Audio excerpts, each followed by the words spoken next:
All right, welcome back to Inside the Box podcast. I am here today with an exciting guest from Washington State, college dropout turned Microsoft partner. And not only that, but my older brother here. Tom, thank you for joining me today on my podcast. Hey, Andrew, thanks for having me at your offices here. It's awesome. Yeah, no, I'm excited to have you on. One of the main reasons I really did want you to come on is I think you got an interesting story. You definitely took a different direction than the traditional route that a lot of people are used to.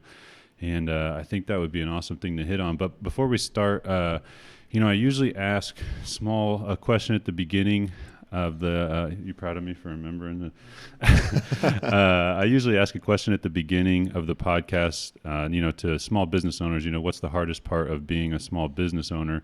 So I think to you, I would ask maybe the hardest part of your job and the hardest part of kind of your journey to where you are, but we'll get back to that. We'll kind of answer that at the end of the podcast. So I would do that there. Both of them? Yeah, I think so. Okay. So keep them in the back of your head. Okay. But why don't you go ahead and maybe just give us like your official title and just a little brief about your job position, I guess. Yeah, absolutely. So I'm at Microsoft, been there for quite a while. I'm going on 18 years. I'm a general manager at Microsoft. I work in the pricing division. So the business planning, the group I work in, and we basically set the prices for stuff, how it's licensed and how customers buy it and what they pay. Yeah, that's awesome. So this is going to be a little bit weird trying to run through this since I kind of know the whole story. But so Tom's from, we're from here in Springfield for the most part. Although, you're older than me, so you got to spend some time in Texas. I don't really remember Texas.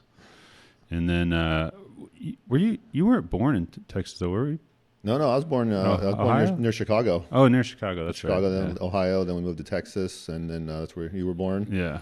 And then we, the market fell out, the oil market fell out in Texas, and our dad got laid off, along with 20,000 of his closest friends there at where he worked, amongst the other companies as well. And after about a year of looking for a job, we ended up moving up here to Springfield in with family.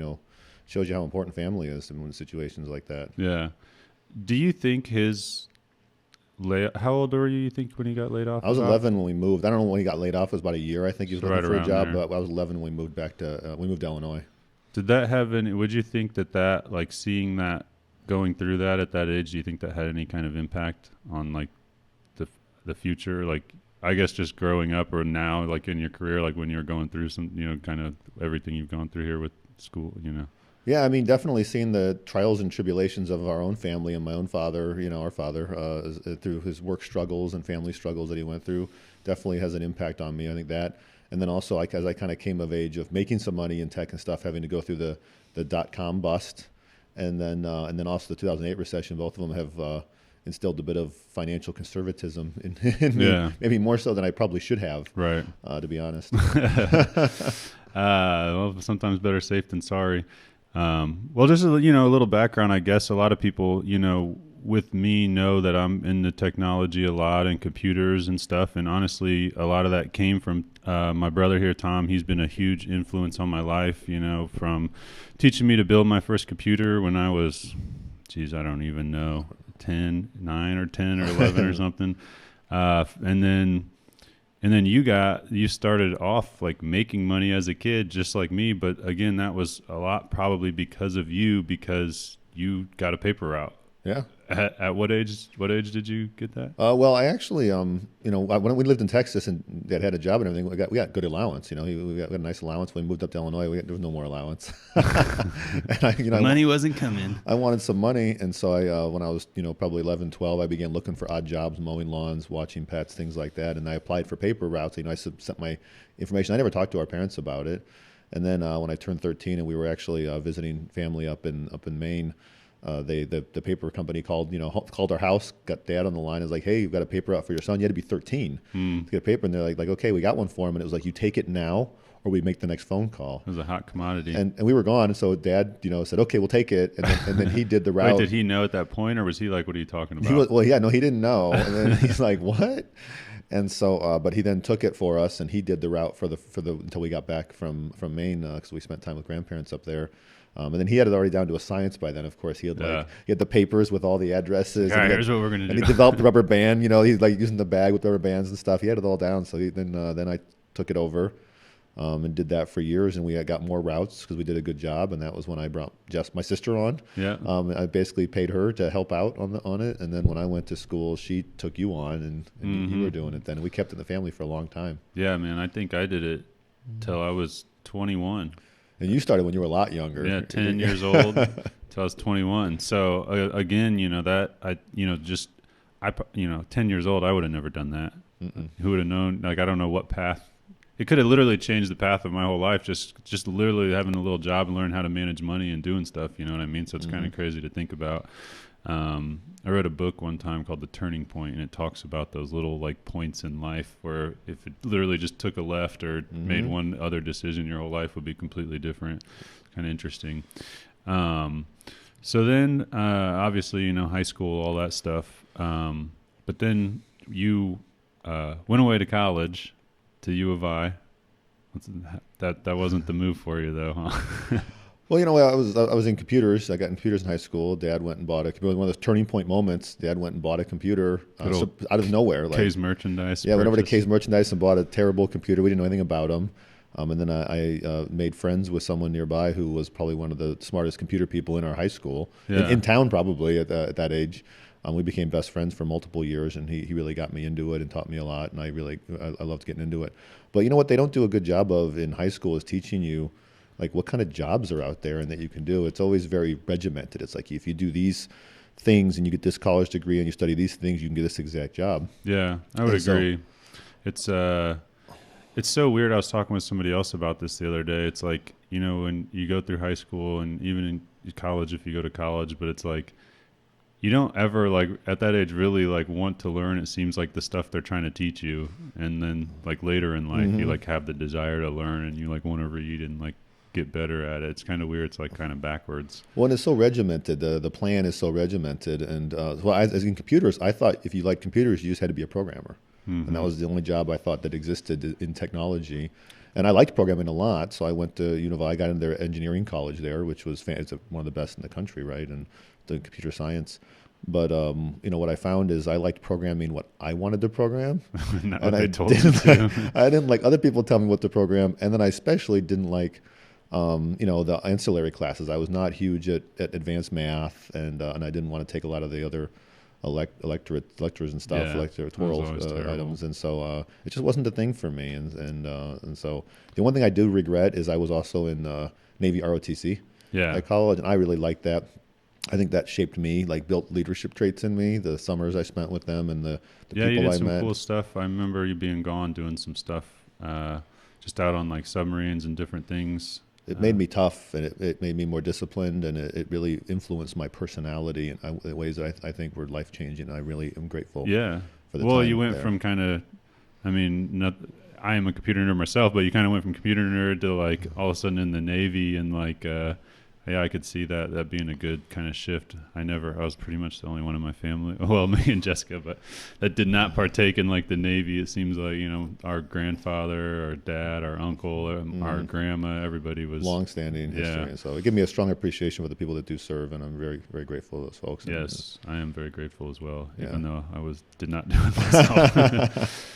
I guess, you know, I kind of jumped ahead there to college, but even in messing with computers that young, they were really just strongly coming along to where it was like something that a person at home could get and like use.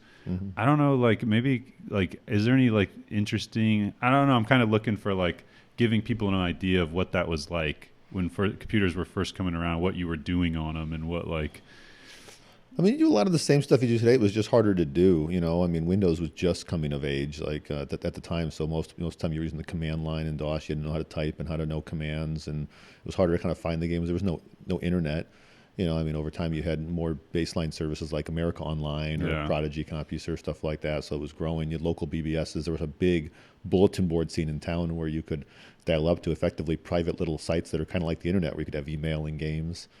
But it wasn't easy for someone who didn't have any experience to just jump in and use. How did you learn from mostly your friend, or how did? Yeah, by getting involved with some friends in the community, you begin to learn from others and learn how to get access to resources and begin doing stuff together and participating. There was a community, just like there's a community now with the internet. It was just a much smaller, Right, local community. A lot harder to find, probably. Yeah, I mean, you had to get started. Was there even really books? Like anything? There were books. There were books. Okay. Yeah, there were definitely lots of books that you could get, but it wasn't as easy as. But you had to go.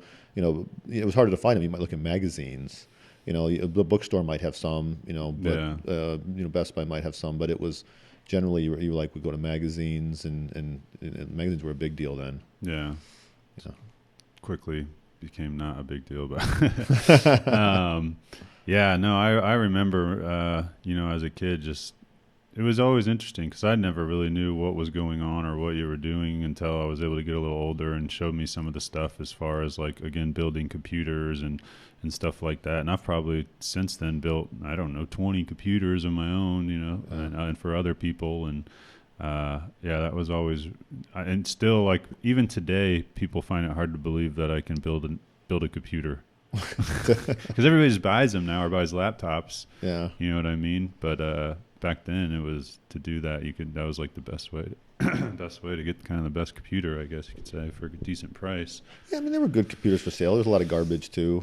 There were some good computers, but it was always fun to build it. And building the computer really wasn't any different then than it is now, to be honest. Yeah. It's pretty much the same thing. Yeah, exactly. That's the only thing that hasn't changed. It's got more powerful. Yeah, the concepts are still basically the same. Cooler lights. Cheaper.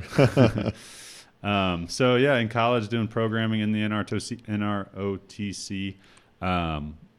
How long? I remember going up there and taking you to college just barely, and how long did you end up staying in college? 2 years. 2 years. Yeah, and I 2 years, yeah.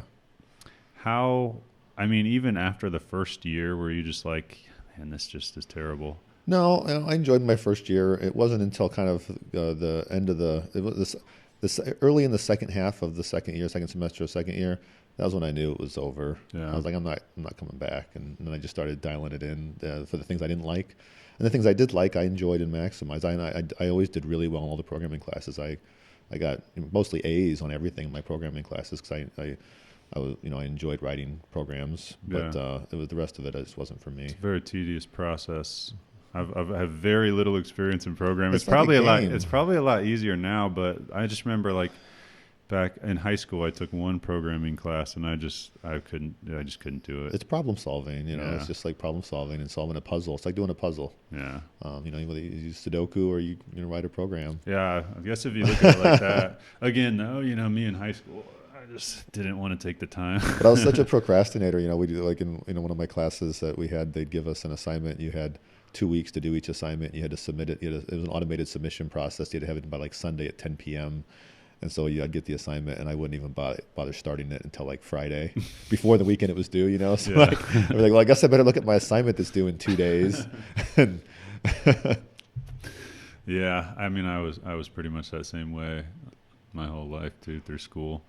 But yeah, it's so I dropped out of school, and you got a guesstimate on what year that was? What year? Well, that would have been 97. 97, I guess. Yeah. So around then, a lot of stuff was starting to happen with computers, the internet. When would you say the internet was very prominent? Obviously it came around way earlier, but when it was very widely being used. I don't know about, depends on the definition of widely in terms of it maturing. AOL, family video. We had family video internet. It was really more regular mainstream. A lot of people were using it. Yeah, it began really expanding about the time I went to college. So when I went to college, the dorm I was in, it was the first year that they had the Ethernet into all the dorm rooms. Yeah. And so I was in kind of one of the older dorm rooms. They had got Ethernet in there, and the internet was there. And it was the first time I was ever on the internet was when I showed up in college in 95, fall of 95. And I had a beta of Windows 95. So it hadn't been released yet. Windows 95 was revolutionary. Yeah. It's what made it easier. Yeah. To your point of it People making it easier. had it forever. It was easier to get online with 95. And so I remember some of the people on my floor at the dorm who were the more tech savvy people and knew more about networking than I did. They thought Windows 3.1.1 was way harder to deal with, and Windows 95, it just fired up. It just worked. Yeah. It was amazing. But that was when it was really happening. The web was there. It was very nascent. It was just lists of things, but like all the stuff that you have today, it was all beginning. It was all just the very beginning, what I saw there when I showed up at college. Yeah. And then over the next couple of years, you began seeing the all the ISPs popping up around the country. What all started happening at that time. What an amazing thing to see. Sometimes I argue that, I'm sure there's a lot of things that led to this that you could say this wouldn't happen without this, but the internet in general, seeing that come around and expand is like one of the, probably, greatest, craziest things we'll see in a lifetime type of thing, I feel like. Yeah, I'm trying to remember Netscape 2.0 came out while I was in college. I can't remember if I was using one something when I showed up, but that's how early it was. The first web browsers had any mainstreaming. No, Netscape's not even around. Was right when I showed up at college. It was right around that time the web was just the first web. It was the first time I ever used web browsers when I showed up at college. And I was deep in the BBS scenes around here. I ran one and participated in many. So in college, do you think, I know you had a lot of different friends and stuff that were into some of the same stuff. Do you think you learned more, just playing around with that group of friends and trying your own stuff than maybe even classes? Oh yeah, definitely. I didn't learn hardly anything in classes. Isn't that interesting? I didn't learn anything in classes. Just sitting there testing and playing around with the 𝗏𝗏𝗏𝗏𝗏𝗏𝗏𝗏𝗏𝗏𝗏𝗏𝗏𝗏𝗏 programs. I learned a lot, but it was different. It was about leadership and responsibility and that stuff. So that was really cool. I learned a lot there. But in the college programs, I didn't learn that much. That you couldn't learn from a book or, just you want to go write they'd assign you. I didn't even go to the classes. They'd assign you a program and you just look up reference material or read the book if you need to. And you could learn that stuff easily. Interesting. So you left there, dropped out of there in the second year. What was kind of the next step? Well, I had no idea. I was actually I don't know what I'm going to do now. I guess am I going to go, still be a programmer? But I didn't know what I was going to do. So I rolled back into Springfield and moved it back into the parents' basement. Had some pissed off parents. Oh yeah, that was not good. But I went to Lincoln Land Community College. I was I'll enroll in Lincoln Land and kind of reset a little bit and see what's out there. And these community colleges, they adapt more. They can roll programs out and do stuff quicker than anybody else can. And so I rolled into Lincoln Land. I also began working for a small tech company in town called Micro Group. Very small little doing PC work and networking work and some state contract work. And I'd worked for them in one summer in high school, so I went to work for them. And I began being exposed to the concept of networking as a job, to help companies with actual networks and network servers.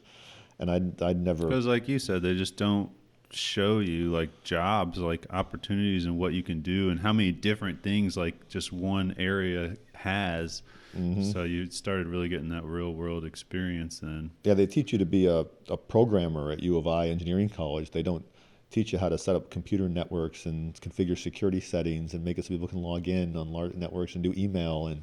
Well, at the time anyway, but who knows at the time. And so, but Lincoln Land had actually started a program for to be a network engineer, and they actually had networking classes, and there were certification tests you could take and stuff. I didn't know about any of that at the time. Yeah. And so I enrolled in Lincoln Land. I got exposed to some of this, and I was also then doing a little bit with it at Micro Group. And I was like, this is really cool. I like doing this stuff, and it was really fun, and it was unique, and it was honestly pretty easy. Yeah. And I was like, there wasn't a lot of people doing it. I was gonna say, even if it was a little easy, it's still just nobody at the time, nobody. Yeah, nobody was doing it. It was still a little hard to configure this stuff, and it was hard to know how to make it work. Yeah. And so nobody was doing it. It was cool. Yeah. Yeah, I remember you coming home and just starting to I just remember you in my head. What sticks in my head is you coming home with a big ass book, a giant book, and then reading it, and then yeah, man, I'm going down to St. Louis to get certified. Yeah. And you did that you were getting certified in like basics. It would seem like basic stuff nowadays, but back then people weren't doing it. Yeah. So do you remember some of the certifications that you got? Yeah, well, the program at program at Lincoln Land was very focused on Novell networks at the time. They were the market leader on network servers, and that companies would have in their offices and stuff, hosting their email and their files and things. They had a certification process on it. So one of the classes I took was meant to take one of the certification tests, and so the course book in that class at Lincoln Land was literally the 1,100-page red Novell CNA book. And the teacher of the class was like, okay, well, we're gonna go through this book during the semester, right? And then at the end of the semester, you can either take the final here, or you can go take the actual certification test. And if you pass the certification test, we'll give you basically an A for the final. Oh, that's cool. Right, and so that was what he did. That was his plan. And Novell book, for their credit, their books were actually pretty easy to read. They had little jokes in there. The way it was written, you could just read it. Yeah. And so that first weekend after the class started, I was with the in-laws.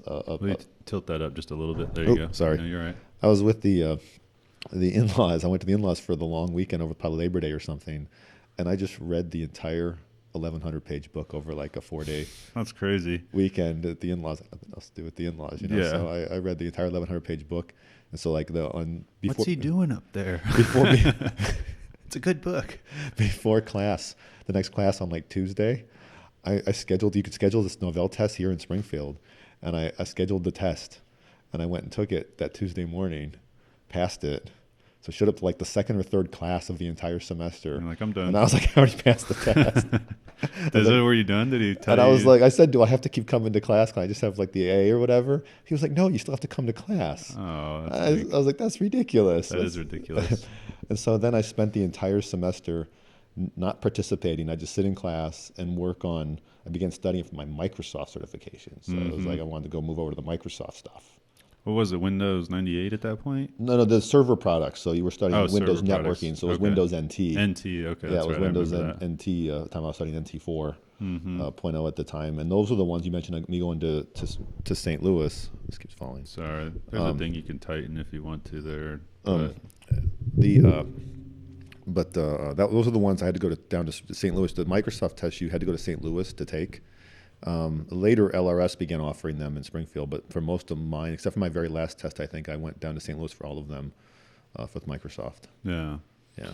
Yeah, I always thought that was crazy. Those big books were so intimidating to me as a little kid, seeing you with them.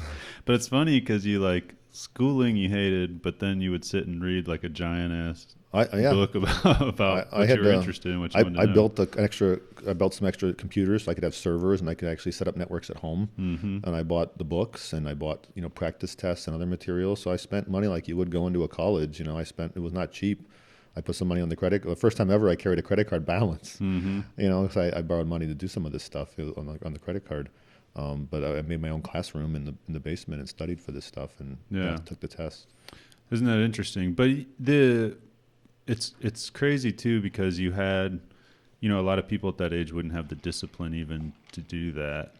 You know what I mean? I know, I went to college the traditional way, but a lot of the stuff while I was there, I knew. And there were a few classes where I learned some stuff and I had a couple good professors, but mostly I just jacked around, partied, you know what I mean? But I mean, and even now, obviously with where I'm at now, I probably could have got here without a degree. But I would put in the time, not necessarily reading a book and going to get certified or anything, but I would just sit there and play, obviously, as you know, I'm on the more creative side, but I'd just sit there and play with Photoshop and play with these programs and try to just, like you said, do what you want to do, and you learn the whole program from that. And I'm sure you would agree with this, after you learn these things, it's like, all right, how do I apply these to making money? Yeah, you got to find something you're passionate about and then adapt it to where you could commercialize it in some way. Exactly. The biggest problem people have is not thinking about both of those, right? So, do you think schooling is going to change? I think I don't know. I mean, I think it is changing to some degree, and it probably will continue to do so. I don't think the current college system is sustainable.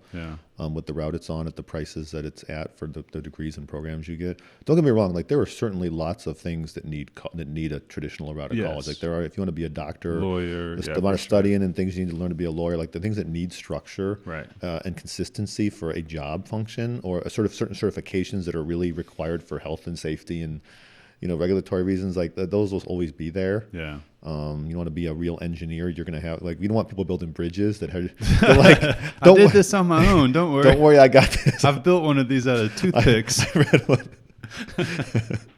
one.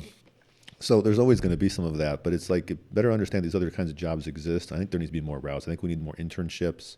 I've always thought that it'd be cool if there was something set up to even if you had to pay for it, like to go pay for an internship. I would pay for an an internship. Yeah, at a place where you really are going to get some good experience. Like, I feel like that's almost way more valuable than, going to college. Unless, of course, like you said, something where you actually have to, have that structure. Like, imagine if you're going to spend $100,000 on college versus taking that money and trying to start a business, even if the business fails. The experience the amount you're going to learn, or to your point, pay somebody for an internship or to participate and learn stuff.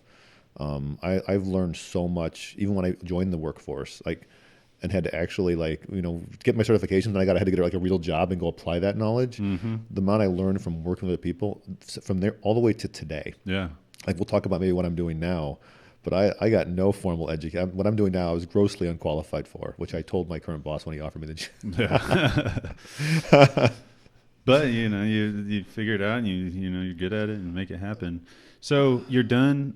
You're working at Microgroup, doing some of that basic stuff. How long were you with Microgroup for, you think?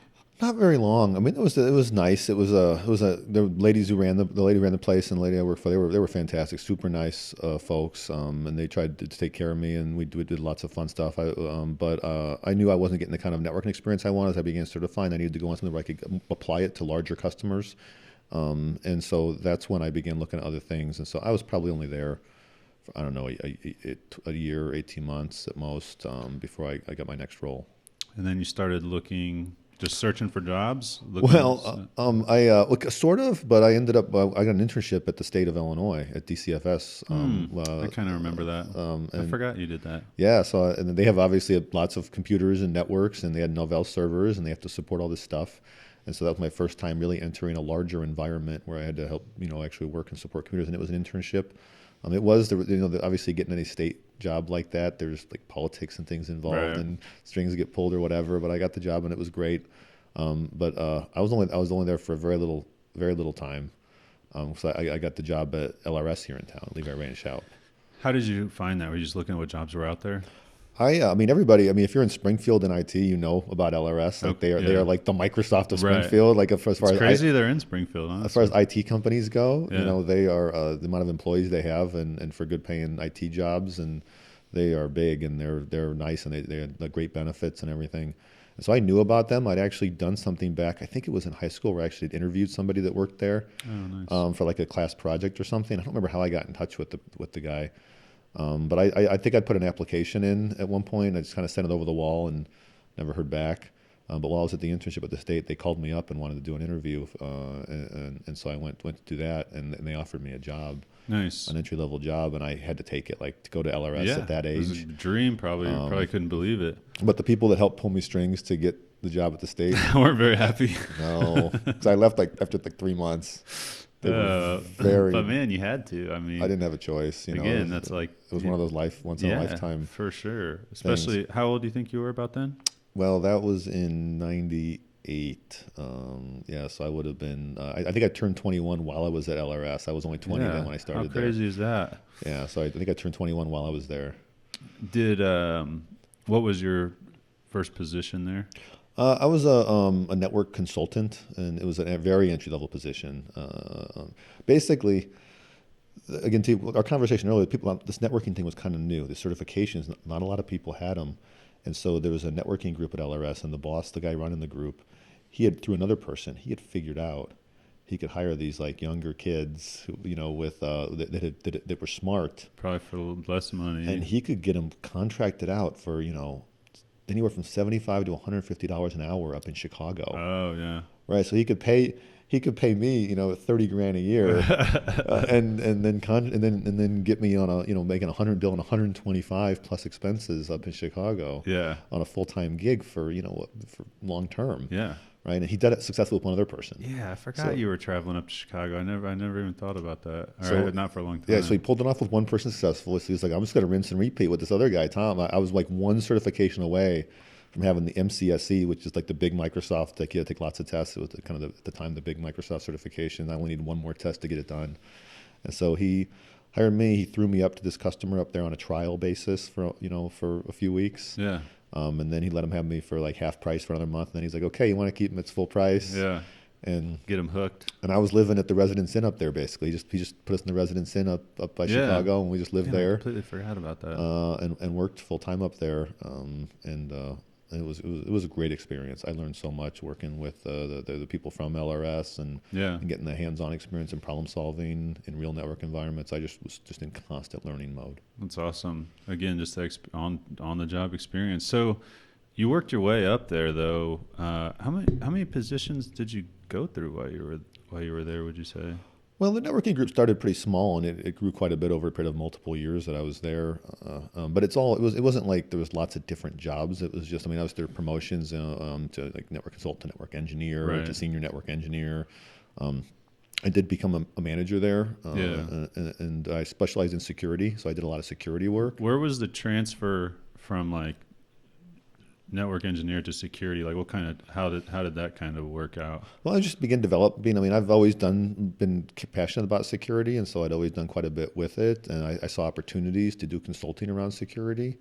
The more interesting transfer that really happened was there was an inflection point to focus more on business than the technology. So I'd say my shift away from hands-on technology happened in that milestone.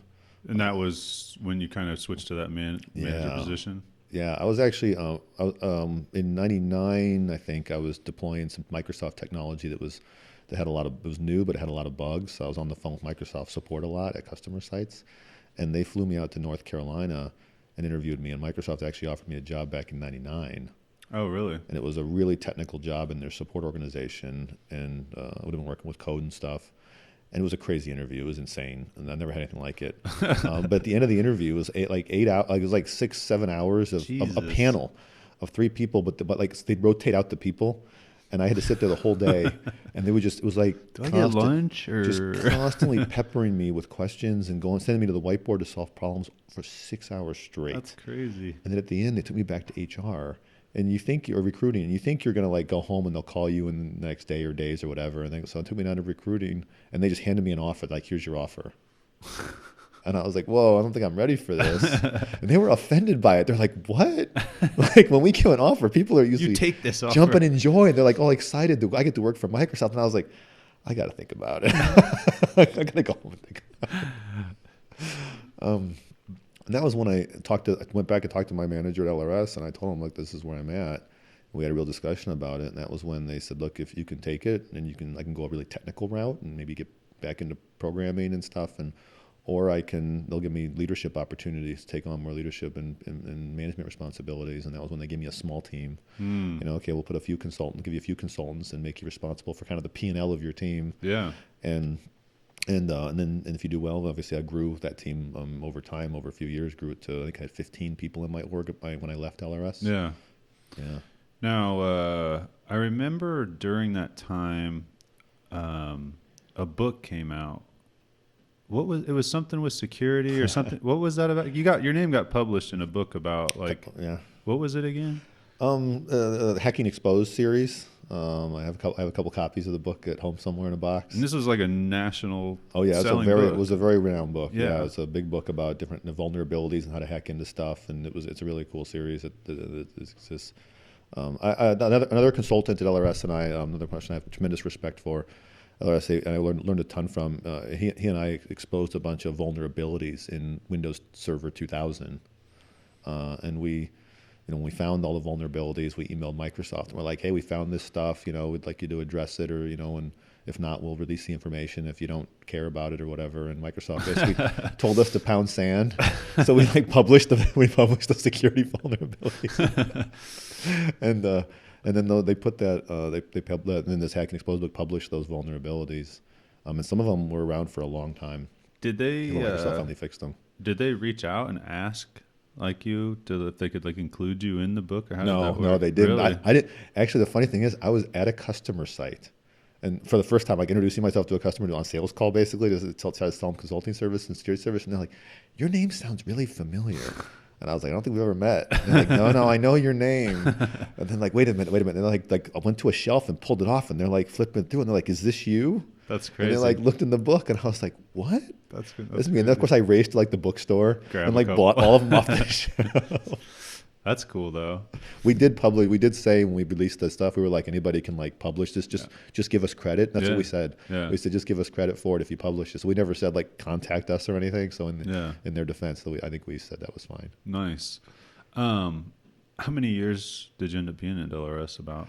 I was just having an interesting conversation with a few folks I used to work with LRS earlier this week, and it felt like I was there for so long. We just talked about so much. I was only there for 4.5 years. That's crazy. I don't know, like it felt like 15 years. Yeah. And there's so many experiences. I guess it's because it's early career. You just grow so fast. It's like memory-wise, it feels like so much. And the time was probably very exciting. You getting a job at LRS, like you progressing like you did as quickly as you did through different positions, to then being a manager of people. And how did you feel about that transition from the technological side to being the manager side? Because obviously, like, I started this 𝗬𝗏𝗏𝗏 because I just love like creating and videos and doing all this stuff. But now that I have a business to run, I don't get to do that stuff as much personally. So it's kind of the same thing with me a little bit. I've started making that transition to where there's a lot of business stuff, and sometimes it frankly sucks a little bit that I don't do it as much as I want to. How did you kind of feel about that at the time? I really like learning new things, and I like the opportunity to begin learning about stuff that I never really worked on, and so I really jumped into that and valued that, and so I thought that was really cool. And I like learning more about how to sell and how to think about calculating profit and those things, and it began an evolution in that space to where I'm at now, where I've moved away from a lot of the hands-on technical work. I do miss it. I've been doing with schools the way they are. I've been doing a programming class with my son, so I've been helping him in one. Yeah, and it's been really fun because I've been coding. I've been coding and problem solving. Look what I made! And I'll be like, we'll have this problem, and I'll stay up late to like work on it because I think it's just fun. Yeah. So that's been kind of fun. But I really have not. I'm not as hands-on with technology anymore as I used to be. Yeah. Now, did you have any like sales experience? I'm trying to think back on. You worked at Best Buy for a little bit, right? But yeah, I mean, I sold computers at Best Buy, and I mean that gets you customer interaction, right? Learning to talk to customers. Newspaper, you got to sell subscriptions, I guess. Yeah, I didn't really do much sales with newspaper, but with Best Buy, lots of customer experience with Best Buy, and then lots of customer experience working at Microgroup and with LRS. Lots of just talking to people, out at customer sites. So you learn a lot there. I don't actually consider myself a very good salesman, to be honest. Like if you think about traditional salesmen, right? Weird little tricks well, not even that. It's I'm just introverted. Like I'm not good at small talk. I'm not good at initiating the conversation. I don't really follow sports, and like if it's about the topic, like someone was talking about how I can like roll out when I was in consulting, roll out an infrastructure that can help reduce their total cost of ownership through application management deployment or risk assessments around some of the security. But they're like kind of shooting the shit side of it. But if they want to just like build a relationship, I'm not good at that. Yeah. I can understand that. I mean, I don't follow sports very closely either. I appreciate like a good game, but to sit there and chat about like sports that happen, And it's not that I don't enjoy it. I'm just not good at it. Like some people don't want to talk about it. I've known people who like don't ask me about my personal life. I'll never talk about it. Yeah. If people want to like kick off a conversation with something that is interesting, I'll ask questions, and I love, but I'm just not good at it. Right. But probably the most awkward, the worst thing I ever did at LRS is when I had to cold call. That was the most miserable experience of my entire life. I'm guessing a lot of people would say that is the most miserable thing. And if you can't figure out a way to make a connection on a proactive call, it's awkward. Then you can't do it. And I couldn't. It was terrible. Yeah. Going to Microsoft was fantastic because cold calling for Microsoft was like the easiest thing on earth because anybody will talk to you if you're from Microsoft. Right. I could see that. Makes it a little easier. So you were there for 4.5 years at LRS, and then. Did you just start researching like jobs that were out there with Microsoft? No, not directly. We actually we had LRS was the networking group. LRS was going through a transition as to how they serve customers, what kind of projects they worked on. They had significantly expanded the concept of hire junior people and try to get them billable. And unfortunately, that actually doesn't work with most people, with most kids. And it was like the rates were coming way down, and they were doing more kind of contract outsourcing stuff. They set up like a class to try to bring people in fast. And so I didn't agree with some of the frontline middle management folks and the way they were driving things. So I began. That's why, and a handful of folks had jumped out, including to Microsoft, and one of the folks who I have a ton of respect for, he went to Microsoft to a group, and then they had an opening up in Minnesota, and so I applied for that, and I joined the group. This other guy I worked with had joined as one of his peers. I was up in, moved to Minneapolis to work selling software to education customers. So like big universities and K-12 schools and stuff. So that was the job I took when I joined Microsoft. Huh. Selling was it just like any of your software that they might need, or was it all specific? of our commercial stuff, you know, like email and Windows and Exchange and all those things. So like I helped, I think it was University of Iowa, put like 40,000 students on Exchange server for email, which was a huge, like at the time, that was kind of an unprecedented thing. So would you sell it and help roll it out and everything? Or? I was in the technology. Well, we didn't roll it out. I was on the sales side, technology specialist. So I'd help with like if they want to do a proof of concepts and if they had technical questions and things like that. I had more of a technology focus on that. But I did not do that job for very long. I was only in that education group for a little over a year. I realized very quickly that I wanted to make money for Microsoft. Like Microsoft's very, very nice and generous in our pricing to educational institutions. Yeah. And so there's really not much money in it.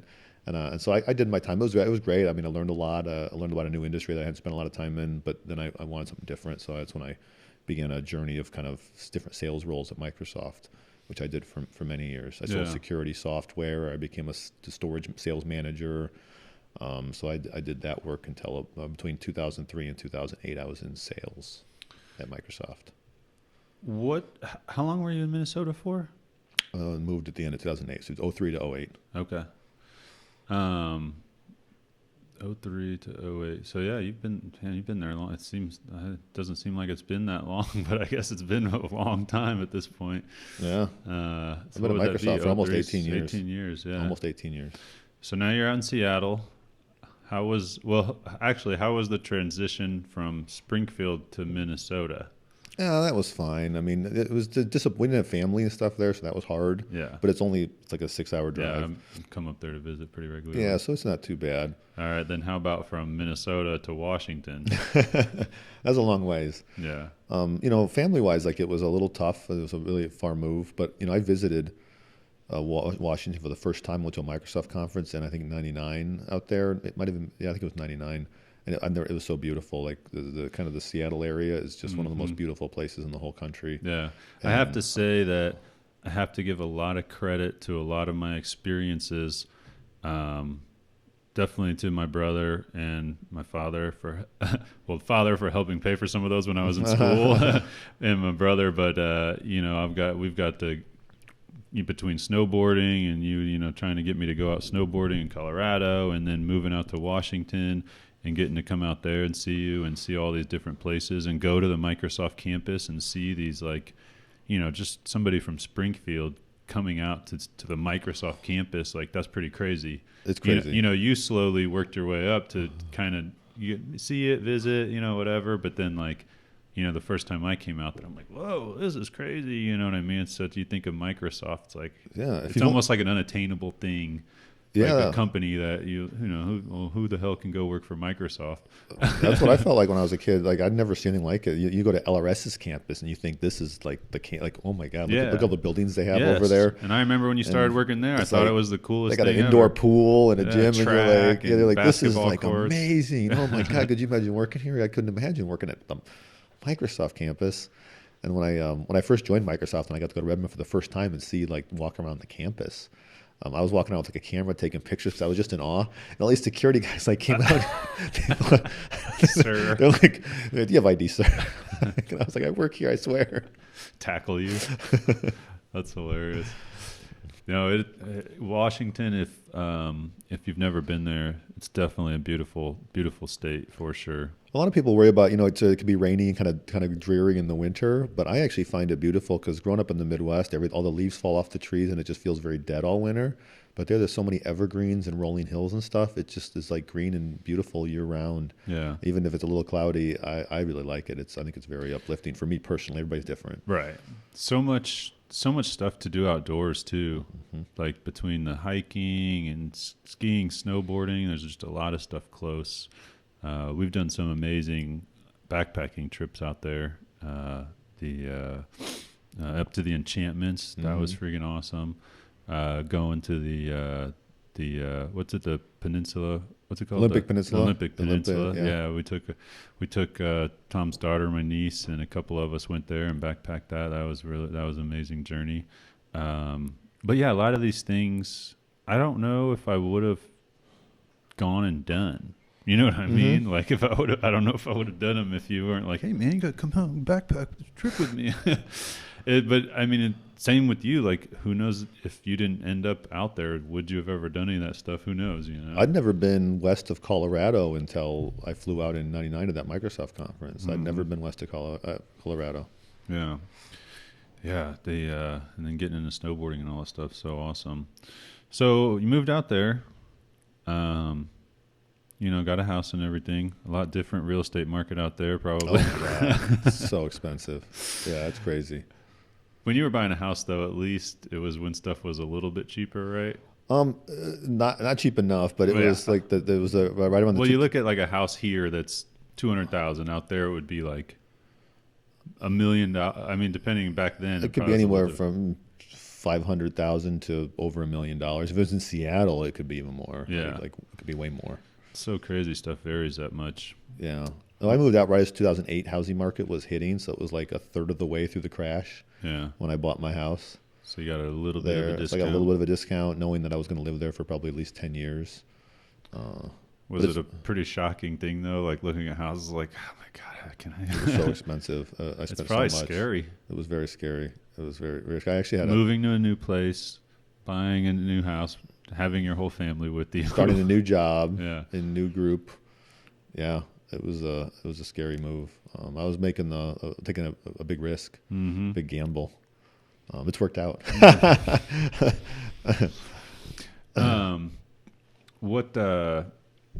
So you've been out in Seattle now since 2008. Besides obviously the job and everything, what do you think your favorite part about being out there is? I think the outdoor stuff is fantastic. I think just the climate in the outdoors is just such a beautiful area. Like there's just houses. I don't know if people know this, but most houses aren't even built with air conditioners. Like 70% of the houses and apartments don't have AC. It's so crazy. But that's insane because like you have to have. So I bought a new construction house when I moved out there, and I was like, "Does it have AC?" They're like, "No, you don't need it. Like nobody has AC." And I was like, I've only been there in like April, so I was like, okay. And it was and it was early. It was spring when I bought the house. It was probably around April when I bought the house, and I was like, okay, cool. And then that summer there was like a record heat wave. It was like 100 degrees for like a week or two. Yeah. And I had like a 1.5-year-old, and it was miserable. I was like, I'm living like a third world country. That's crazy. I was like, I don't have to put up with this. Yeah. Got it. I had AC installed. Understandable. So now you're out there, and then you've just worked your way up. Yeah, it's been a just grind. Had lots of opportunities. I don't know, but I've done a handful of jobs, did the things I said I would do, and people have offered me new opportunities.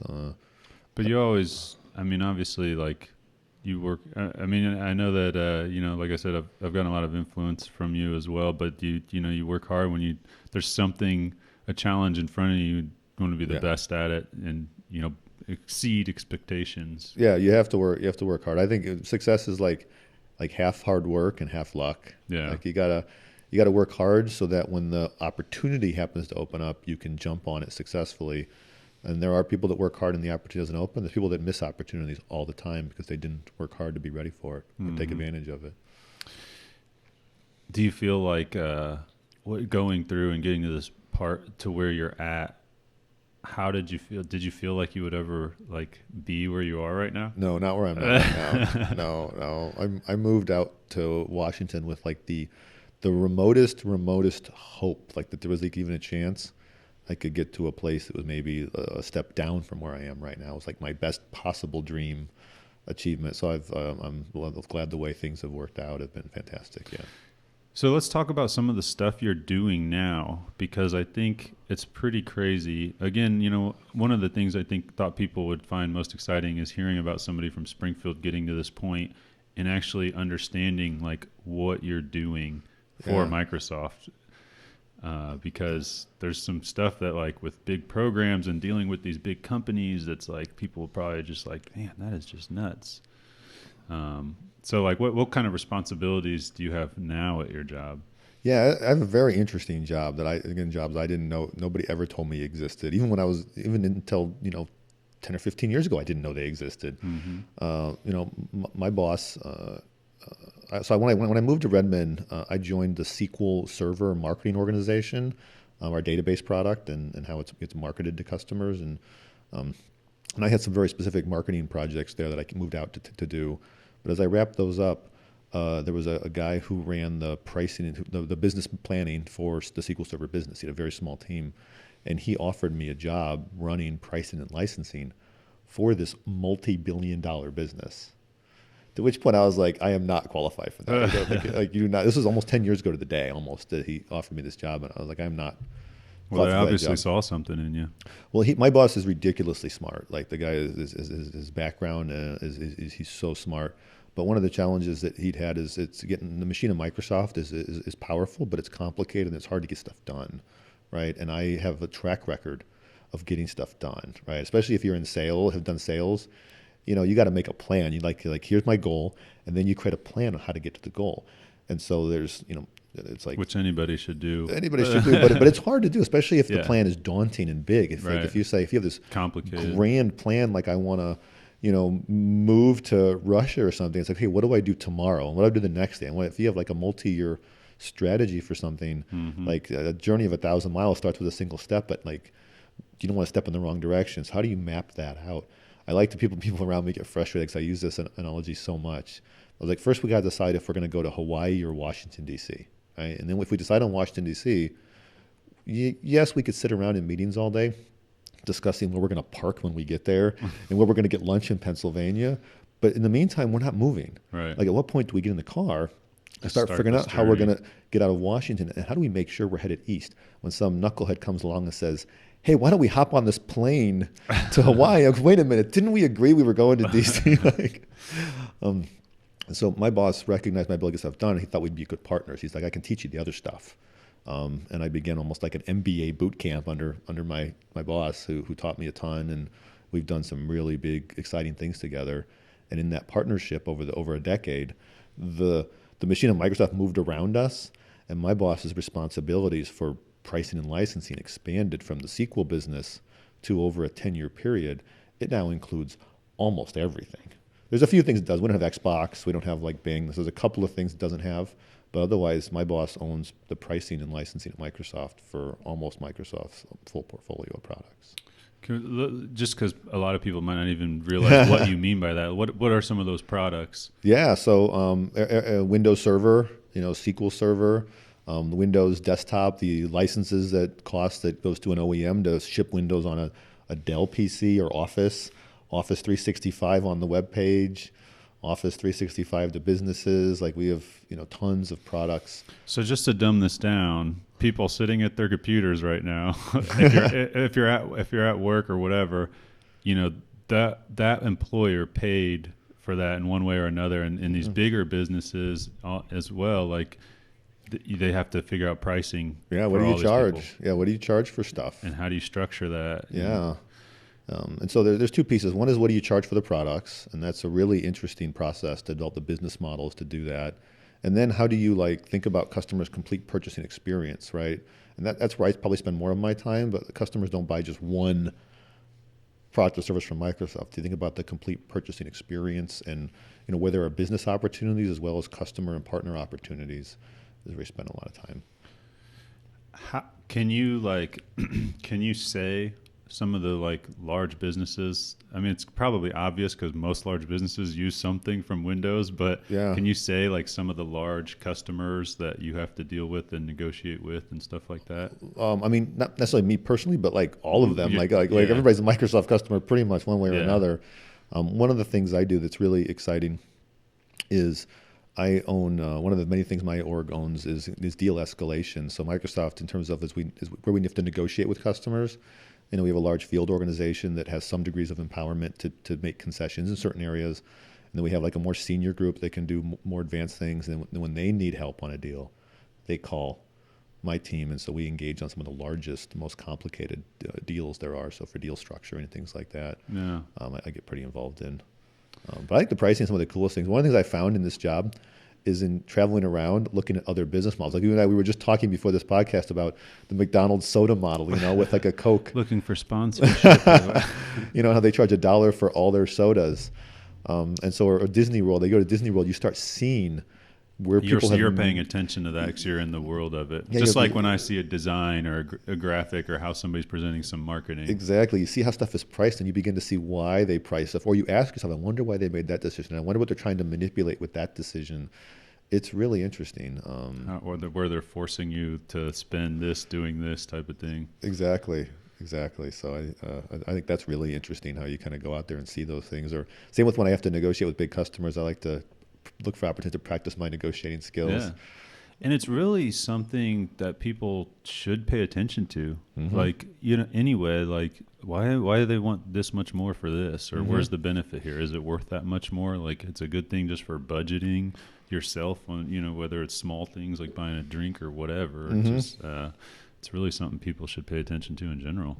Yeah, well, it's like we were discussing the dollar sodas at McDonald's, and it's like, well, why did they charge the same for, like, who would buy a medium? And, like, okay, well, what if you were calorie conscious or, you don't have the self-control to just not drink the whole large? That would be me. And but then I would say, well, should McDonald's charge more for a medium? Should they charge more for the smaller drink? Yeah, charge more because it's like, well, we're going to monetize your lack of self-control. You should pay us an extra quarter. So, because it's not about what. Give me a large and separate it into 2 cups. Because pricing isn't just about what it costs to make the thing; it's about what someone's willing to pay for it, right? Mm-hmm. And that's a big part of how the discussions we have and the research we do and stuff is what is willingness to pay for things, and how does people's willingness to pay change as you change the price of something, or as you change the packaging of something, right?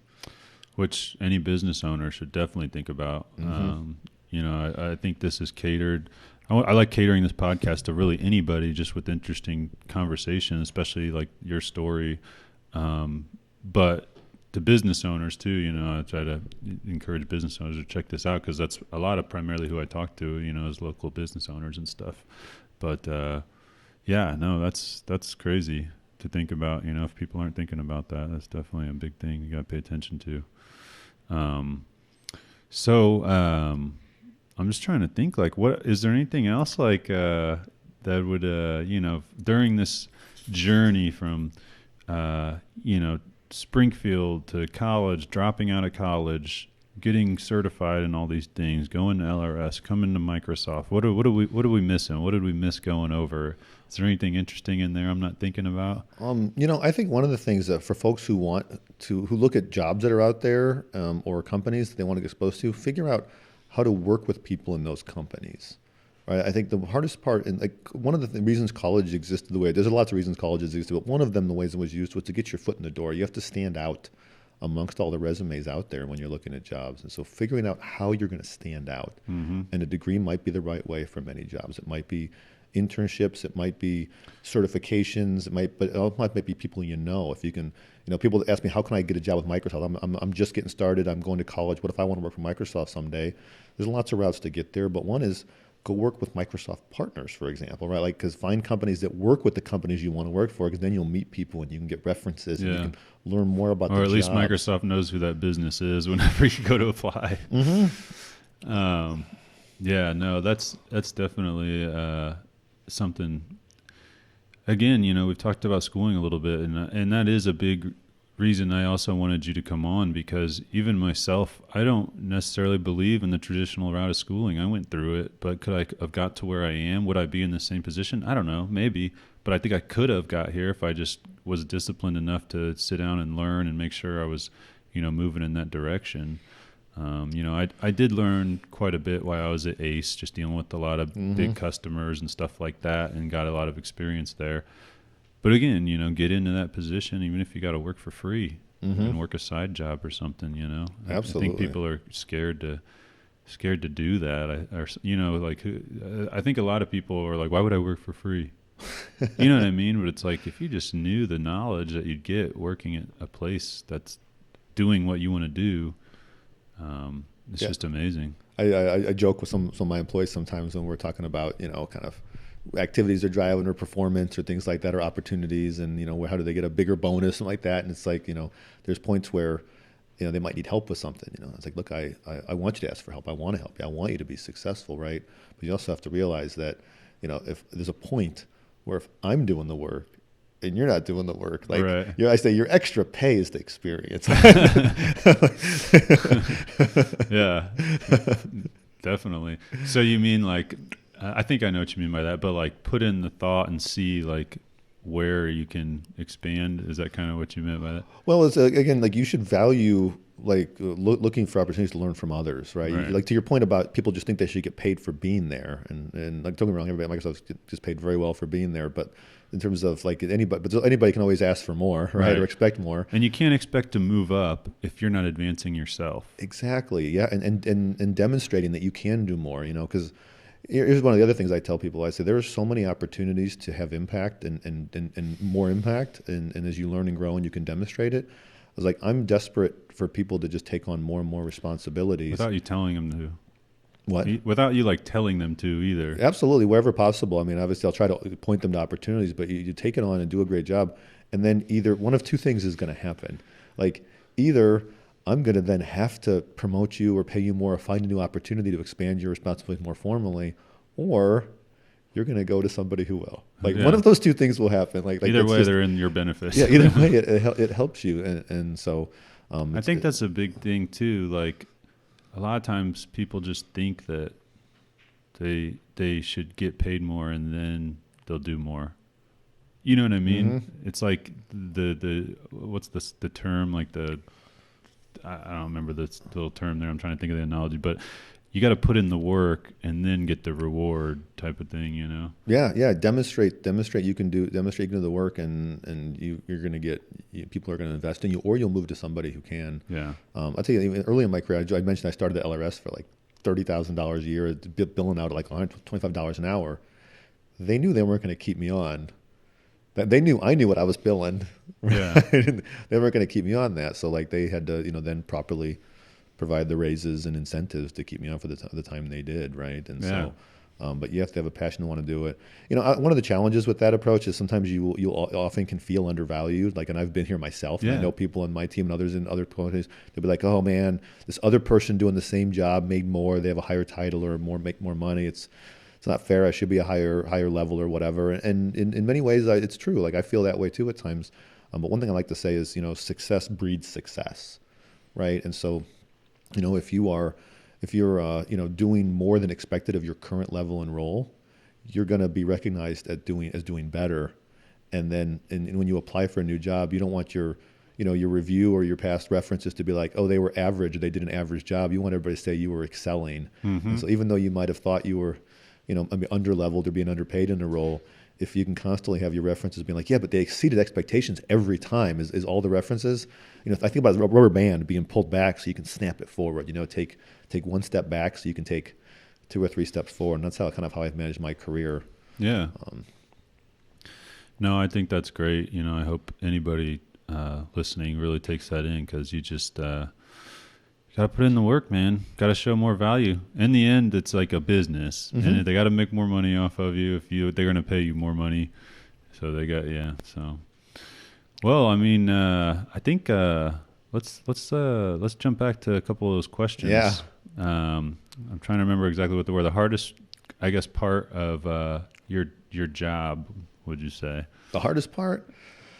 I think at this point in my current role, I'd say I'm going to cheat and give you 2 answers. One is, Microsoft is really great that it has so many people you can work with and learn from that are specialized. Like I love the potential of it, but also like for a company that large, though, you do sometimes get frustrated at the bureaucracy of it. So many stakeholders to do anything. So I'd say that can be difficult at times. Understandable. It hasn't stopped me from doing amazing things. So like in everybody's defense, it's worked out, but it can be challenging. But I would say the thing that probably keeps me up the most at night is, feeling such an accountability for the folks that work for me. Like I want all of them to be successful, mm-hmm. and so every day I want to think about. There's a point where their success. Like if my people aren't successful, I'm not successful. Right. I can't work extra hours to heavy lift my organization to success. Yes. There's so many folks, If they aren't doing a great job, I'm not doing a great job. And so you have to like repivot as a leader to how do you help your people be successful and get the things they need to get done. And sometimes that means they might eventually move on to other roles through that success, but like it's the only way to do it. And they have to trust that you're going to be there to go to bat for them when the time comes. Yep. That you're going to, this person You have to deserves have a trust. raise. You have to have trust in that. And it's hard. But that's what I feel. But it's also what I enjoy most about the job.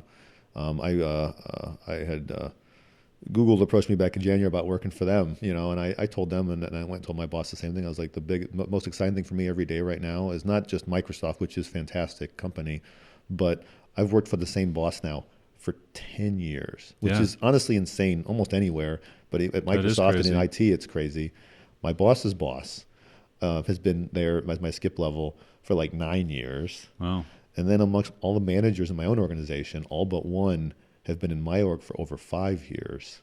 So the amount of like synergies and cohesion and collaboration and understanding each other and trusting each other is just on a level that it was a very long journey to achieve. And it's just, I love it. I love people I work with, and I work for my people as much as they work for me. And I'm not giving that up until it may not last forever. It's probably not going to last forever.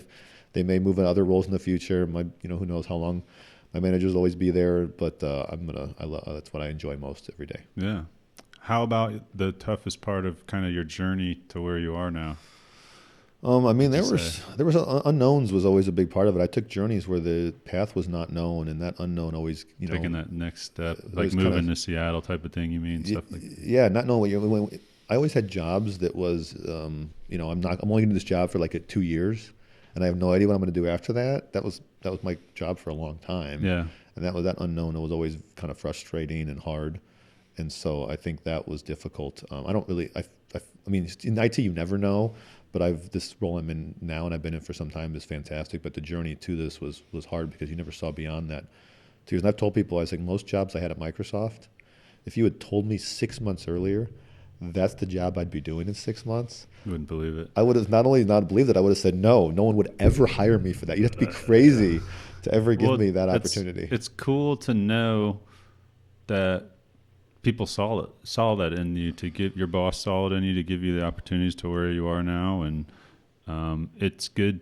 I think that's a good thing because now you have that experience to where you can kind of see that in the people you're managing, you know what I mean, and pay attention for that type of thing. Like maybe this person does not know this now, but I could definitely get them to that point, and that's pretty cool too. That's what I think is one of the greatest strengths of Microsoft. Is part of their culture is encouraging that growth and learning and taking chances on people. And of course, not every manager is perfect. Big companies, big Microsoft, can have problems, but generally speaking, more often than not, and more often than I've seen in most companies, Microsoft really cares about that broadly.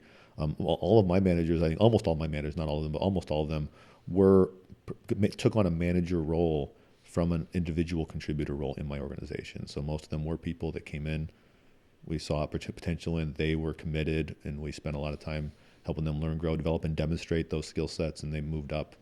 And so that's just something I'm just really proud of, the work they've done there, and it's what I enjoy about what I'm doing. That's awesome. Well, what a journey there. Do you have anything else you think we should hit on, or points we should make people to any good information for maybe some of the people that haven't, been in some of those bigger business situations, or suggestions or tips, or I don't know, just any other food for thought, I guess? Yeah, I don't know. I mean, I'd encourage people to, if they have, especially the folks you work with and stuff, to reach out to you if they ever have any questions. I wish our schools and stuff brought more people in to guest speak and talk to kids about opportunities in these companies and stuff. I've actually I've had a couple of people ask me to come to schools. It's kind of neat. Yeah, I think that's Felt really good, cool. Kind of trying to explain some of it and answer some kids' questions. That was pretty neat. Yeah, I think they need to see more of that. And then I think you were right on that. I think the pricing stuff I think is super interesting. I think the companies you work with and how they think about pricing and price elasticity and their kind of who they're selling to. So it's an area that hopefully they spend time on. Yeah. Yeah, I think it's a big takeaway people need to think about with schooling, what you're spending, going into debt. I have so many friends that are paying $500 to $800 a month in school loans that they've been doing it forever now. I'm 35. We were done with school years ago, over 10 years ago, or 10 years ago, and they're still paying it, man. There's and so it's many just, ways it just to hinders you so hard. Like you just like I could not imagine trying to live right now just throwing $500 towards some loan that I got when I was a kid. Yeah. I couldn't imagine it. Yeah, I agree. And I think you got to think about what the return is on those investments. What's the job you're going to get out of that school? What's that career path look like? And what are the other learning opportunities? There's so many learning. That doesn't mean they're free, but they're different. They can be different price and different routes to learn the things you need to learn. What are the tools you need? What are the experience you need? What are the things you need to get your foot in the door? And there's more tools than ever now. Between YouTube, and they have all these skill shares and these websites where you can get on there and learn from famous directors or people that have experience. Probably people that do stuff that you do are even on there that explaining stuff. I don't know, I haven't got on them personally, but there's just a lot of resources out there to learn more than there's ever been, and I think people should keep that in mind when thinking about what they want to do. Yeah, think of the skills you need and think about how you get your foot in the door of places. I think is the most important thing. And if you have small businesses, think about if you can offer internships. Because one thing I will tell you, if you're a small business, you want to hiring good people. I've talked about this, Andrew, about how the hiring process is challenging and scary for small business owners. You take on taking that expense. You're taking on responsibility for these people invest in you. They want to trust you, and you're taking on a big investment there with folks.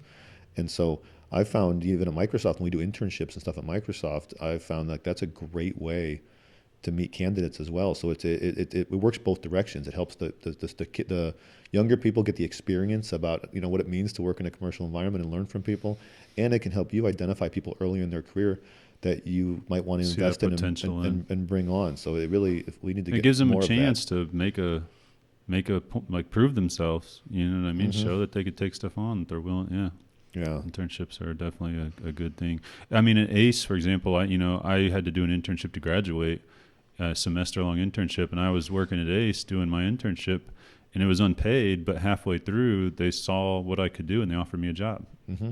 So it worked out. I got paid for the second half of my internship finishing school. Yeah, because like interviewing somebody, I hate interviewing because you have to make a decision because you talk to somebody for like an hour. Like they're like just going off a gut, basically. That's so hard to do. An internship, it's like you get a multi-month interview. Yeah. Well, at the same time, the person doing the internship is learning skills. And the opportunity to prove, if they really want the job, to prove themselves. Yeah, exactly. Awesome. All right. Well, quite a journey. Yeah. I think you should, I don't know how much you really think back on that journey that you've taken to this point, but it's pretty amazing. It's a pretty cool thing to think about. And, obviously each decision you've made along the way got you there, and it's pretty crazy. Yeah, lots of decisions and people giving me chances, and I'm very grateful for that. And I try to do the same for the other folks. We'll appreciate you as my older brother and influence in a lot of the things that I've done, and always being a resource for me on stuff like this. So I really thank you for coming on. All right. Awesome. Thanks, Andrew. All right. Thanks, everybody. Remember, you can listen to this on all major streaming platforms, Spotify, videos on YouTube and Facebook. And now you can even just say, Alexa, play Inside the Box radio or podcast. Play Inside the Box podcast. I was just making sure my Alexa's not doing it. All right. Thanks, everybody. Until the next one. Thanks, Tom. Thanks.